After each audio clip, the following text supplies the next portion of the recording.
हुकूमत के वादे, इस्लाहात के नारे और किफ़ायत शारी के दावे, लेकिन सवाल ये है कि क्या ये सब कागजी फूल हैं या वाकई मईशत की जो ख़ारदार ज़मीन है उस पर खुशबू बिखेरने का इरादा भी रखते हैं। हुकूमत ये कहती है कि मईशत संभल रही है, अखराजात कम हो रहे हैं और आवाम का पैसा महफूज हो रहा है, मगर क्या यह हकीकत का आईना है या फिर सिर्फ बातों का गुब्बारा है?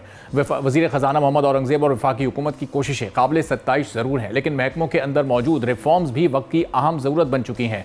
अगर हुकूमती इदारों में शफाफियत और कारकर्दगी को बेहतर बनाने के लिए रिफॉर्म्स पर तवज्जो दी जाएगी तो इसके कई फ़वाइद भी हमें हासिल हो सकते हैं। महकमों की तंजीम नौ से हुकूमती काम में शफाफियत आएगी, जिससे करप्शन और गैर ज़रूरी ताख़ीरी हरबे ख़त्म होंगे। ज़रूरी महकमों और इजाफी अखराजात को ख़त्म करने से कौमी ख़जाने पर माली बोझ कम होगा। बेहतर मालियाती डिसिप्लिन और गैर बुनियादी खिदमात के आउटसोर्सिंग से हुकूमती वसाइल का मौसर इस्तेमाल मुमकिन होगा, जो मुल्की मईशत के लिए एक बहरहाल मुस्बत कदम साबित होगा। इस्लाहात से सरकारी महकमे ज़्यादा मौसर और ज़िम्मेदार बनेंगे, जो शहरियों को खिदमात की फराहमी में तेज़ी लाएंगे।